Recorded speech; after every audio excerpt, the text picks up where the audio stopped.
नमस्कार, big debate में आपका स्वागत है। मैं हूं आपके साथ दीपक भदौरिया। मध्य प्रदेश में 17 नवंबर को चुनाव है। टिकट बंटवारे के बाद से बीजेपी में सब कुछ ठीक नहीं चल रहा है। बीजेपी के नेताओं में नाराजगी है तो वहीं अपनों का खतरा भी मंडरा रहा है। ऐसे में बीजेपी के चाणक्य कहे जाने वाले शाह मिशन एमपी पर हैं। उम्मीद की जा रही है कि शाह जिस तरह से कांग्रेस पर हमलावर हैं, ठीक उसी तरह से कुनबे की कलह को भी ठीक कर देंगे। आज चर्चा इसी मुद्दे को लेकर देखिए पहले रिपोर्ट। एमपी में विधानसभा चुनाव के लिए चुनावी प्रचार की शुरुआत करने के लिए केंद्र से गृह मंत्री अमित शाह उज्जैन आए हुए हैं। महाकाल की नगरी में पहुंचे गृह मंत्री अमित शाह ने जनसभा को संबोधित करते हुए अपने भाषण में कांग्रेस के ऊपर जमकर बरसे। उन्होंने मन से कहा कि आपका एक वोट मध्य प्रदेश और देश का भविष्य तय करेगा। दरअसल एमपी में चुनावी प्रचार की शुरुआत करने के लिए गृह मंत्री 3 दिन के दौरे पर उज्जैन आए हुए हैं। अमित शाह ने कहा कि इस विधानसभा में आपके सामने 2 ही विकल्प हैं। एक तो कांग्रेस पार्टी है जिसने प्रदेश का बंटाधार कर दिया था, और दूसरी ओर बीजेपी है जिसने अपने 18 वर्ष के कार्यकाल में प्रदेश के कोने कोने में विकास किया है। आप किसी को भी विधायक, मंत्री या मुख्यमंत्री बनाने के लिए वोट मत कीजिए। गृह मंत्री शाह ने प्रधानमंत्री नरेंद्र मोदी की उपलब्धियां बताई। बीते 9 वर्षों में मोदी जी की सरकार ने देश हित में भारी बदलाव किए। धारा 370 जैसे मामलों को कांग्रेस ने 70 सालों तक अटकाए रखा। कांग्रेस ने कहा था कि 370 मत हटाइए, खून की नदियां बह जाएंगी। मोदी जी ने धारा 370 5 अगस्त 2019 को एक झटके में हटा दी। राम मंदिर के मुद्दे को भी कांग्रेस ने सालों तक अटका, लटका और भटका रखा था। हम पर ताने भी मारे करते थे कि मंदिर वहीं बनाएंगे पर तारीख नहीं बताएंगे। पीएम मोदी ने न्यायालयीन प्रक्रिया के माध्यम से ये मामला भी सुलझाया। इतना ही नहीं, राम मंदिर के लिए भूमि पूजन भी कर दिया और अब तारीख भी आ गई है 22 जनवरी। भव्य राम मंदिर में रामलला की प्राण प्रतिष्ठा भी करेंगे। कांग्रेस पार्टी का काम ही सिर्फ विरोध करना है। बीजेपी विकास की दिशा में कोई काम करती है तो कांग्रेस उसका विरोध करती है। बीजेपी सरकार ने उज्जैन में भव्य महाकाल लोक बनाया है। प्रधानमंत्री मोदी के शासन में काशी, विश्वनाथ, बद्रीनाथ और केदारनाथ का भी विकास हुआ। हमारा भारत चंद्रयान से चंद्रमा पर भी पहुंच गया है। ट्रिपल तलाक भी बंद किया, पाकिस्तान को सीधा करने का काम किया। इस दौरान शाह ने जनता से आह्वान किया कि मध्य प्रदेश में ऐसी सरकार चुनिए जो भारत को दुनिया में नंबर 1 देश बनाने में योगदान दे। इसलिए आप कमल के फूल का बटन दबाइए और बीजेपी के सभी प्रत्याशियों को प्रचंड बहुमत से विजयी बनाइए, क्योंकि कमलनाथ की सरकार देश और प्रदेश के विकास और गरीबों के कल्याण में कोई योगदान नहीं दे सकती। भैया मुझे बताओ, अयोध्या में राम मंदिर बनना चाहिए या नहीं बनना चाहिए? जोर से बोलो, बनना चाहिए या नहीं बनना चाहिए? एक कांग्रेस पार्टी सालों से राम मंदिर को अटका रही थी, भटका रही थी, लटका रही थी। मोदी जी ने एक दिन सुबह इसकी नींव डालने का काम किया। ये राहुल बाबा, मैं 2014 से 19 पार्टी का अध्यक्ष था। हर चुनाव में कहते थे भाजपा वाले कहेंगे मंदिर वहीं बनाएंगे मगर तिथि नहीं बताएंगे। मुझे ताना लगाते थे। मैं आज राहुल बाबा को तिथि कहने आया हूं। 22 जनवरी 2024 को मोदी जी प्राण प्रतिष्ठा में जाने वाले हैं। खैर, मध्य प्रदेश में चुनाव है, ऐसे में राम मंदिर से लेकर राष्ट्रवाद और अन्य मुद्दों के सहारे चुनावी बैतरणी पार करने का प्रयास किया जा रहा है। वहीं कांग्रेस शाह के दौरे और उनके आरोपों को लेकर कई सवाल कर रही है। कांग्रेस का कहना है बीजेपी से जनता का मन उब चुका है और बीजेपी ध्रुवीकरण की राजनीति करती है। राम मंदिर सनातन धर्म का है, न कि बीजेपी का। आजादी के बाद से कांग्रेस सरकार ने ही विकास किया। उस वक्त नेहरू और गांधी के समय मोदी जी नहीं थे। कांग्रेस तो मोहब्बत की दुकान चला रही है, बीजेपी नफरत की। बहरहाल चुनावी सभा में ऐसे कोई मुद्दे नहीं है जो कि विधानसभा चुनाव के दौरान जिन मुद्दों की गूंज सुनाई नहीं देती हो। इस चुनाव में हर एक मुद्दे को लेकर भुनाया जाता है। ऐसे में देखने वाली बात ये होगी कि आजादी के बाद हुए विकास और 9 सालों के विकास को लेकर चल रही सियासी जंग आने वाले समय में क्या रंग लाती है। सलमान खान, स्वराज एक्सप्रेस, भोपाल। और इसी पर ज्यादा चर्चा के लिए मौजूद है हमारे साथ खास पैनल कांग्रेस प्रवक्ता है नीलभ शुक्ला जी। नीलभ जी, आपका बहुत बहुत स्वागत है। और बीजेपी के प्रवक्ता हैं हमारे साथ अनिल मूलचंदानी। अनिल जी, आपका बहुत बहुत स्वागत है। वरिष्ठ पत्रकार के शशानी जी जल्दी हमारे साथ जुड़ेंगे। जिस तरह से देखा जाए अनिल जी, अमित शाह जी का दौरा है और 3 दिन का ये दौरा है, क्या डैमेज कंट्रोल हो नहीं पा रहा था बीजेपी पे, या फिर कहीं ज्यादा समस्या पैदा होने की आशंका थी जिसकी वजह से शाह जी को 3 दिन के दौरे पर आना पड़ा? और जिस तरह से वो ताबड़तोड़ सभाएं कर रहे हैं, लोगों से मुलाकात कर रहे हैं, उससे यही लगता है कि अंदर खाने में काफी कुछ हलचल थी जिसे वो शांत करने की कोशिश कर रहे हैं। नहीं, भारतीय जनता पार्टी के वरिष्ठ नेता श्री गृह मंत्री हमारे अमित शाह जी निरंतर जनता के संपर्क में रहते हैं, कार्यकर्ताओं के संपर्क में रहते हैं। और 5 राज्यों में चुनाव हैं और 5 राज्यों में भारतीय जनता पार्टी एक सिस्टम के साथ चुनाव लड़ती है, कार्यकर्ताओं के साथ संबंध स्थापित करते हुए चुनाव लड़ती है। जनता के बीच में भी जाना है, कार्यकर्ताओं की वार्ता भी सुननी है, उनके विषय में क्या है। किसी भी प्रकार की नाराजगी मध्य प्रदेश भारतीय जनता पार्टी में नहीं है। कांग्रेस की कपड़ा फाड़ प्रतियोगिता जरूर चल रही है। प्रेरित किया है कमलनाथ जी ने, आग्रह किया है अपने नेताओं और कार्यकर्ताओं को कि दिग्विजय सिंह और उनके बेटे जयवर्धन के कपड़े फाड़िए। उसी का प्रमाण था कि परसों कांग्रेस कार्यालय में कुछ कार्यकर्ता घुसे, उनने कालिक पोती दिग्विजय सिंह जी की प्रतिमा पर और चप्पलें मारी। आपको भारतीय जनता पार्टी में ऐसी गंदी ओछी राजनीति नहीं दिखेगी। कोई वरिष्ठ नेता इस प्रकार का बयान देता हुआ नहीं दिखेगा। आज इसका प्रमाण है कि पूरे मध्य प्रदेश के अंदर जनता दिग्विजय सिंह को जानती है, कमलनाथ को यहां कोई नहीं जानता। कमलनाथ जी तो इंदिरा गांधी और उनके बेटे राहुल संजय गांधी उनके सेवक रहे और मध्य प्रदेश में अचानक पिछले चुनाव में टपक पड़े और उन्हें मालूम नहीं चला कि उनकी सरकार चली गई। उन्हीं के लोग उनका समर्थन छोड़ के चले गए।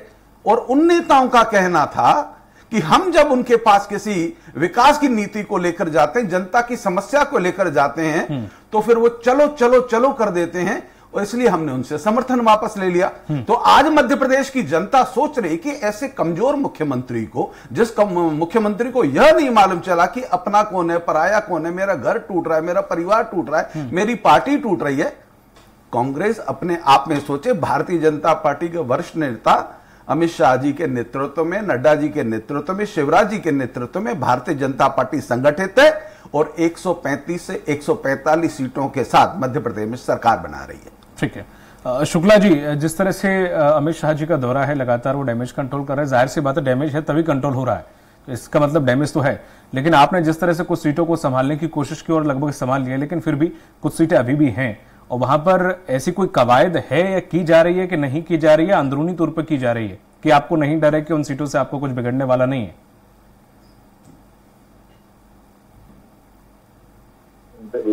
आपने पूछा अमित शाह जी के दौरे का, तो इंदिरा गांधी पर चले गए, राजीव गांधी पर चले गए। विषय पे बात नहीं करने की आदत है या विषय समझते ही नहीं है। 4 माह में अमित शाह जी के ताबड़तोड़ लगभग 10 से 12 दौरे हो चुके मध्य प्रदेश। मतलब हर सप्ताह अमित शाह जी मध्य प्रदेश में आ रहे हैं। पहले इनकी विकास यात्रा फेल हुई, इनकी आशीर्वाद यात्रा की हुई। उसके बाद जब अमित शाह ने देखा कि स्थानीय नेतृत्व तो नाकारा है, इससे भरोसा नहीं किया जा सकता, तो अमित शाह ने पूरी कमान अपने हाथ में ली। आपने वाक्य बता, 230 विधायक बाहरी प्रदेशों के बुलाए गए। आपने फिल्म देखी शोले, उसमें हरिराम नायक एक कैरेक्टर हुआ करता था। इस तरह के उसमें क्या था कि तो 230 विधायक बुलाए गए बाहर के। उनको ये जवाबदारी दी गई कि आप गोपनीय रूप से प्रत्येक 230 विधायकों का विधानसभा का सर्वे करो। उस सर्वे के आधार पर रिपोर्ट गोपनीय रूप से प्रदेश नेतृत्व ना बताए, मुझे बताया, गोपनीय सर्वे करे बताए। मतलब सीधी अमित शाह जी ने और केंद्रीय नेतृत्व ने मान लिया था कि प्रदेश नेतृत्व नाकारा हो चुका है, इस पर भरोसा भी नहीं किया जा सकता। ये तीनों आपसी कुटुंबल में उलझे हुए, नाराज भाजपा, शिवराज भाजपा, महाराज भाजपा। तो बतवा ये निर्णय लिया गया कि अमित शाह ने पूरी कमान अपने हाथ में ली और मुख्यमंत्री जी का चेहरा ही परिदृश्य से गायब कर दिया। मामा जी बड़ी बड़ी घोषणाएं करते हैं, मामा जी आएंगे तो ये करेंगे, मामा जी आएंगे तो वो करेंगे, मामा जी आएंगे तो ये लाएंगे, मामा जी लाश में पैसा लगे देंगे, तमाम तरह की छोटी घोषणाएं शून्य साबित होगी। जब मामा जी स्वयं ने स्वीकार कर लिया कि मामा जी जाएंगे तो बहुत याद आएंगे, उनकी स्वयं शुरुआ रोकती है कि मैं जा रहा हूँ, तो मुख्यमंत्री का चेहरा एन वक्त में बड़ी दक्षिण के हाथ में, मेरे भाजपा के मित्र बताएंगे मुख्यमंत्री का चेहरा कौन है। अभी तक तो शिवराज जी के चेहरे पर चुनाव लड़ रहे थे, उनके नाम से घोषणाएं कर रहा था मंच पर साथ ही ठोक ठोक कर। अब बताए मुख्यमंत्री जी का चेहरा पर बोले नहीं है। केंद्रीय नेता इतने दौरे लगाने के बाद भी जब देखा कि प्रदेश इतनी संभली नहीं जा रही, कोई विकास की बातें हुई नहीं है, तो भ्रष्टाचार 50% सरकार चली है, मंत्रियों को लेकर नाराजगी की आपसे प्रोटोकॉल है, तो आखिरी फैसला फिर फेंका मंदिर का, फिर फैसला फेंका महाकाल लोक का। अरे महाकाल लोक तो आपके भ्रष्टाचार में आंखें में डूबा हुआ, आपने कालों के काल महाकाल से भ्रष्टाचार कर दिया। यदि सरकार तब देखी ना सुनी, ऐसी पार्टी देखी ना सुनी जो पवित्र महाकाल लोक पर भ्रष्टाचार करता है।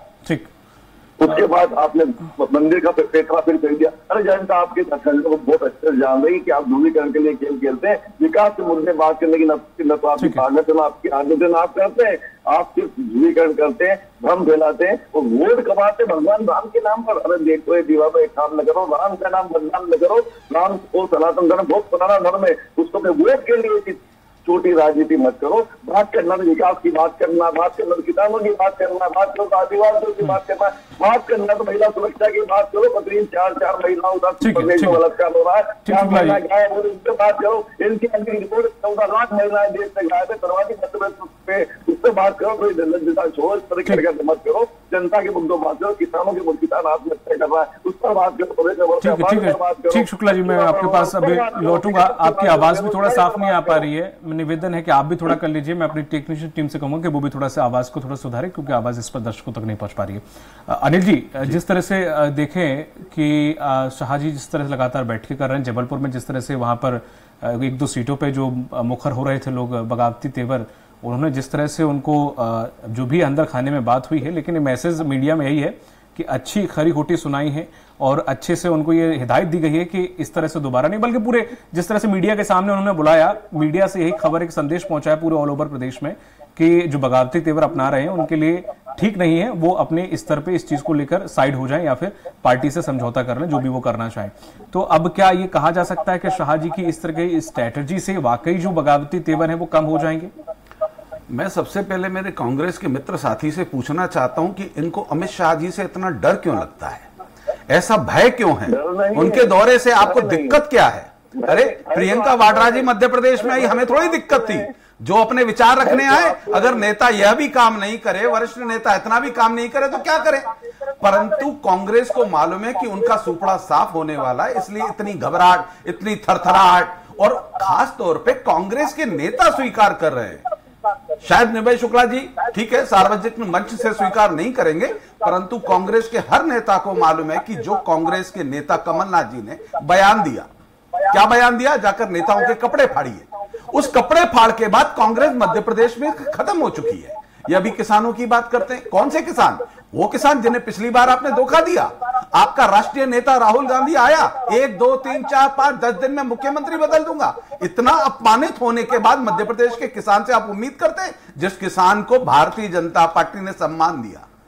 आप लोगों ने क्या कहा था जब आपकी सरकार थी? मोदी वैक्सीन। आप मध्य प्रदेश में मौत का तांडव बनाने का षड्यंत्र रच रहे थे कि मध्य प्रदेश की जनता को वैक्सीन ना लगे या लाशें गिरे और हम केंद्र में नरेंद्र मोदी जी के ऊपर आरोप लगाएं। आपको जनता बहुत अच्छे से जानती है, ये कमलनाथ नहीं, ये कपटनाथ है। कल कमलनाथ जी का एक वीडियो बनाया गया, एनिमेशन। अब ये हनुमान जी के पास गए हैं चप्पल पहनकर। अरे कमलनाथ जी, इसी को कपटनाथ कहते हैं। भगवान के द्वार आप चप्पल पहन के जा रहे हैं और उस वीडियो में क्या कह रहे हैं? मैं करूंगा, मैं करूंगा, मैं करूंगा। और भारतीय जनता पार्टी कहती है हम करेंगे, हम सब मिलकर करेंगे।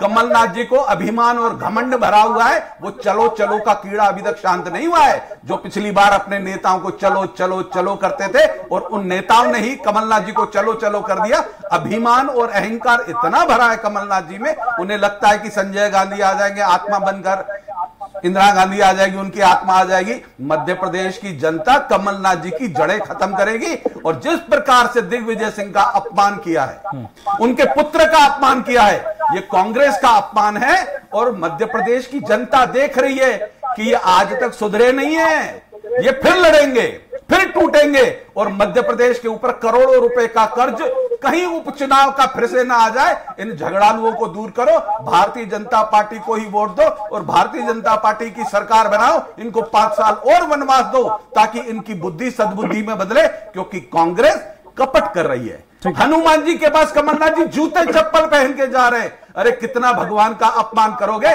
इसी को ढोंगी कहा जाता है, इसी को कपटनाथ कहा जाता है। ठीक है शुक्ला जी, भाषाई दरिद्रता में लोगों को रखती हो, आपके और आगे पार्टी सरकार में प्रदर्शित करो। यहाँ पर स्तरहीन भाषा का भाषाई दरिद्रता में प्रदर्शित करो, हार की बोखलाहट में। शुक्ला जी कम से कम अपने धर्म का सम्मान तो करो। अरे भूदेव, अरे ब्राह्मण पुत्र, कम से कम इतना तो करो। जिन लोगों ने सनातन की जड़ें खत्म करने का प्रयास किया, जिनने सनातन का विरोध किया, अरे उनके लिए तो कुछ बोलो। आपके अंदर के ब्राह्मण को तो जगाओ। अरे कब तक जमीर बेचोगे, कितना जमीर बेचोगे? आपको आपके घटक दल का एक पार्टी कहती है सनातन कीड़ा है, वायरस है, डेंगू है। अरे आपको अपनी कांग्रेस की राजनीति इतनी प्यारी थी कि आपके सनातन, आपके पूर्वजों का अपमान हो रहा था, आपको शर्म नहीं आ रही थी। आपको कांग्रेस का प्रवक्ता बने रहने का ऐसा जुनून सवार था कि आपके पूर्वजों का अपमान हो रहा था, ब्राह्मणों का अपमान हो रहा था, सनातन धर्म का अपमान हो रहा था, परंतु केवल एक प्रवक्ता की छोटे से पद की लालच में शुक्ला जी आप केवल कांग्रेस में बने हुए। कब जमीर जागेगा? कब आपका आत्मसम्मान जागेगा? कब आपका धर्म जागेगा? कब तक आप इस प्रकार से केवल एक प्रवक्ता के पद के लिए पूर्वजों का अपमान करते रहे? ठीक अनिल आपके सब फेल हो चुके हैं, आपने मान चुके कि आप हार चुके। तभी तो अधिकारी धमकारों की जो छोड़ना मत। ये कौन सा लोकतंत्र बताइए आप मुझे? शुक्ला जी, लोकतंत्र क्या अधिकारों के फालतू मंच से धमका रहे हैं कि जो कमल के फूल का साथ प्रदेश से छोड़ना नहीं। आप लोकतंत्र की रक्षा करना चाहते हैं, अधिकारियों पर दबाव बनाना चाहते हैं, ईडी का साथ दबाव बनाना चाहते हैं, इनकम टैक्स दबाव बनाना चाहते हैं, क्योंकि आपने विकास नहीं किया, आपने कुछ कार्य किया होता जनता के बीच विकास का मुद्दा लेकर जाते, विकास मुद्दा लेकर जा नहीं सकते। आप उत्तर के मामले गए थे, उनका तो बिजली का पावर तक डाल दिया गया था। आपको पता है क्या थी? शुक्ला जी मुझे एक उत्तर दीजिएगा। जैसे कि उनके वरिष्ठ नेता जब भी आते हैं वो भाषण या संबोधित करते हैं जनता को, लेकिन वो मीटिंग करते हैं, रणनीति बनाते हैं और 1-to-1 चर्चा भी होती है जो नहीं माने हैं या मनाना है या फिर क्या हालात है जमीनी स्तर के। लेकिन राहुल गांधी या प्रियंका गांधी आपका जब आता है वो आप सिर्फ भाषण के लिए ही बुलाते हैं और उसके बाद वो लोग चले जाते हैं। तो क्या वरिष्ठ नेताओं को नेतृत्व नहीं चाहिए या नेतृत्व की कमी है, क्या है? मैं भाजपा के मित्र थोड़ी गरिमा जो डिबेट को सही करके सुनना चाहे, बीच बीच नहीं बोले। तो मैं आपको क्या हुआ, इनके यहाँ पर सबसे पहले 79 टिकट की लिस्ट डिक्लेयर की गई, उसमें आधे हरल्ले विधायक लोग शफलिंग कर दिया गया, भाई भतीजावाद चला। अब उसका संतोष शुरू हुआ लगभग 50 सीटों पर। तो भाई भतीजावाद तो आपके यहाँ भी चला ना सर? हमारे न्यूनतम बड़ी पार्टी महासंघ न्यूनतम इसको समझा गया पूरे मामले में पता सब कांग्रेस के साथ खड़े, सभी कांग्रेस के साथ खड़े। हमारे यहाँ बिल्कुल भी असंतोष नहीं है। इनकी फुटबॉल आज भी जारी है, तभी हमें चाहिए मीटिंगे लेना पड़ रही है, लेकिन प्रदेश है तो नाकारा साबित हो चुका उनके साथ, वो समन्वय करा ही नहीं पा रहा। अभी तो वहां पर शांत जी पाना पड़ा, हमारा केंद्रीय नेतृत्व आगे समन्वय करा रहा, हमारे स्थानीय नेता भी समन्वय करा रहे हैं। नहीं आप ठीक है भाई भतीजा बात ठीक है, अगर जीत वाली सीट है तो कोई दिक्कत नहीं, वो भी कर रहे हैं, आप भी कर रहे हैं, सब कर रहे हैं, लेकिन पर्टिकुलर एक का नाम मत लीजिए कि बीजेपी कर रही है। उसी का तो 50 सीटों पर विरोध था, 79 टिकट डिक्लेयर किए गए थे, तो आज हारे विधायक को टिकट मिल जाया गया था। तो इनका अंतर गलत, इनकी पार्टी हमें नहीं जानना है, हम तो मुद्दे की बात कर रहे हैं। हम तो आप देखिए विकास की बात कर रहे हैं, आप विकास की बात नहीं करते, आप विकास की बात करें, किसानों की बात करें, महिला सुरक्षा की बात करें, बेरोजगारी की बात करें, प्रदेश के विकास की बात है, प्रदेश में प्रति व्यक्ति पर कर्जे बात करें। कागज मत पढ़ो मेरे भाई, मुझे सवाल का जवाब दो। क्या कमलनाथ जी ने कहा कि मैंने दिग्विजय सिंह को गालियां खाने की उसे सहमत है क्या? सुनिए मेरी बात, भाजपा के प्रवक्ता आते हैं, सब एक तरह की भाषा रखते सनी की बोलते हैं, ट्विंकल टिंकल लिटिल स्टार, मछली जल की रानी, ऐसी पोएम पढ़ लेते हैं, आगे टीवी पर बिना पानी के बिना सांस लिए बोल जाते हैं, ऐसी भाषा आप बोल रहे हैं। अरे आप विकास के आंकड़े बताइए मुझे, आप आज 48,000 प्रतिवर्षी पर कर्ज कैसे, ये बताइए। 4 महिला का प्रतिदिन बलात्कार क्यों हो रहा है, ये बताइए। 4 बच्चे अगवा क्यों हो रही है, ये बताइए। किसानों का कर्ज माफ क्यों नहीं हो रहा, उन्हें यूरिया क्यों नहीं मिल रहा, वो बताइए आप। आदिवासी पर अत्याचार क्यों है, मुफ्त विसर्जन देने की घटना कर रही है आपकी पार्टी, मुफ्त विसर्जन करके भारतीय जनता पार्टी वीडियो बना के खड़ा कर रहा है। आदिवासियों के अत्याचार में एनसीआर में रिपोर्ट है, बंधुओं सबसे अव्वल उसको बात कीजिए आप, इधर उधर की बातें मत कीजिए, यूनिकरण की बातें मत कीजिए, हमारी पार्टी में झांकना बंद कीजिए। आप 18 साल का हिसाब दीजिए पहले, किस तरह लोकतंत्र का हत्या करते उस पर बात कीजिए आप कैसे अधिकारी धमकाता है, खबर का साथ नहीं देगा उसको देखा जाएगा। ठीक है शुक्ला जी, मैं अब प्रदेश में आप लोकतंत्र का अनिल जी के पास जाता हूँ। अनिल जी, कुछ सवालों की, जैसे आपने सबसे पहले लिस्ट की शुरुआत की और सबसे लास्ट तक आप देते रहे, आपने उसमें भी लगभग उनसे पीछे रहे। हालांकि आप ये कह रहे थे कांग्रेस क्यों नहीं लिस्ट जारी कर रही, क्यों नहीं कर रही, उन्होंने अपना वचन पत्र भी जारी कर दिया, आपका अभी भी नहीं हुआ, अभी मीटिंग का दौर चल रही है, अभी भी मान मनोबल का दौर चल रहा है। तो आखिर इतना बीजेपी आगे क्रेडिट लेने की कोशिश करती है, फिर भी इतना पीछे कैसे हो जाती है? देखिए, भारतीय जनता पार्टी कभी पीछे नहीं रहती। भारतीय जनता पार्टी अपने कार्यकर्ताओं के साथ जनता की सेवा में रहती है। इनके वचन पत्र की कीमत क्या है, वैल्यू क्या है? आज जनता इनके वचन पत्रों को लेकर कर क्या रही है? कोने में रख देती है। वचन पत्र की सबने तारीफ की नहीं है। इनके जो आज तक पुराने वचन पत्र है, वचन पत्र को देखिए, कौन सा वचन पत्र पूरा किया है? भारतीय जनता पार्टी जो कहेगी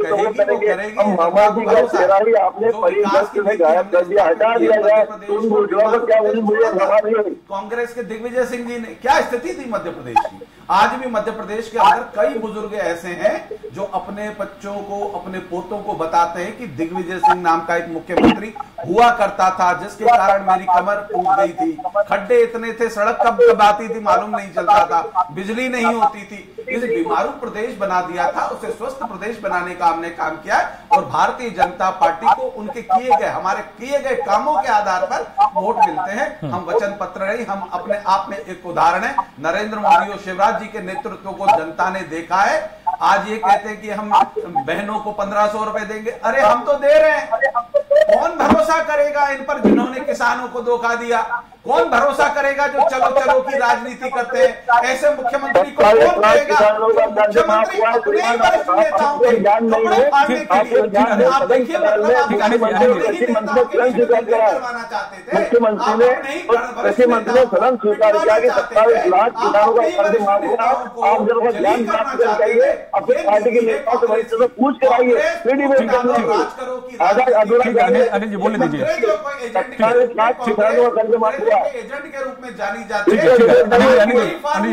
क्योंकि माँ बेटे दोनों अंग्रेज हैं, उनका भारतीय संस्कृति से कोई लेना देना नहीं है। उन्होंने इनको यही सिखाया है, फूट डालो, राज करो। तो कमलनाथ और दिग्विजय सिंह में फूट डाली गई। ठीक है। अरे मुझे तो निभाई शुक्ला जी पर दया आती है। इनका भविष्य क्या है? ये तो बेचारे मेहनत करते हैं कांग्रेस को खड़ा करने के लिए, परंतु इनके वरिष्ठ नेता इन्हीं के कपड़े फाड़ने के लिए इनको प्रेरित करते हैं, जाके दिग्विजय सिंह के कपड़े फाड़ो। इनका क्या भविष्य है?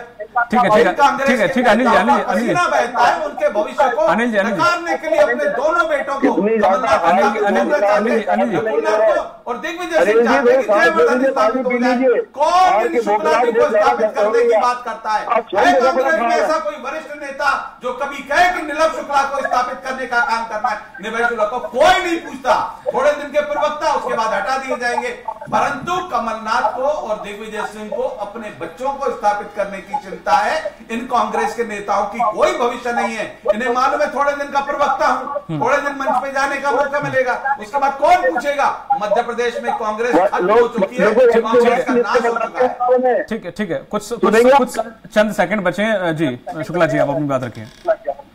लेकिन वंशवाद की लंबी घड़ी ये हार जाएंगे। अमित शाह जो आपके बेटे जय शाह को बीजेपी का सेक्रेटरी बना दिया, तो उल्ले अंडा गेंदबाज भी नहीं आता और हमने क्रिकेट का सेक्रेटरी बना दिया उसको। तो वंशवाद की बात हम करना करो, ज्यादा तो देखो तो लंबी पीढ़ी से बताऊंगा किसानों से क्या बात कर रहा है। तो आपके सदन में मुख्यमंत्री ने स्वयं स्वीकार किया है। आपको मिल रही है कार्यकर्ताओं का भविष्य क्या है? क्या कांग्रेस का चूंकि समय अब आगे नहीं है, इसलिए इस डिबेट को मैं आगे नहीं ले जा पाऊंगा। इतना बता दीजिए कि कांग्रेस का कार्यकर्ता बहुत बहुत शुक्रिया आपका शुक्ला जी, आपका भी, घर में कपड़ा धोए। और अनिल जी आपका भी बहुत बहुत शुक्रिया इस पर चर्चा में शामिल होने के लिए। तो जिस तरह से अभी आपने देखा, दोनों ही प्रवक्ता अपनी अपनी पार्टी का पक्ष रख रहे थे, लेकिन बीजेपी में जिस तरह से काफी जाने माने चाणक्य कहे जाते हैं राजनीति के, और वो जमीनी स्तर से चीजों को निकालते हैं और निखारते हैं। ऐसे में जाहिर सी बात है कि अमित शाह का मध्य प्रदेश में आना, दौरे करना और लोगों को वन टू वन चर्चा करना, चाहे वो कार्यकर्ता हो या फिर उठे हुए नाराज नेता हो, वो जाहिर है कि कहीं ना कहीं एक असर छोड़ेगा और उन सीट पे जहां डैमेज है वहां पर कंट्रोल करने की पूरी कोशिश वो करेंगे और वो इसके लिए जाने जाते भी। अब देखना यह होगा कि कांग्रेस आखिर अपने अंदर भीतरघात को कैसे मैनेज करेगी और कौन सा ऐसा बाण लेके आएगी जो कि उन्हें मैनेज कर सके। यहां तो अमित शाह मैनेज कर रहे हैं, लेकिन उन्हें आखिर क्या राहुल गांधी क्या प्रियंका गांधी, दोनों में से कौन मैनेज करता है, कौन इस सिचुएशन से उन्हें उबारता है, क्योंकि चुनाव नजदीक है और ऐसे में देखने वाली बात यह होगी कि आखिर कौन सी पार्टी अच्छे से अपनों को संभाल के अपना चुनाव निकालती है। दीजिए मुझे इजाजत, नमस्कार।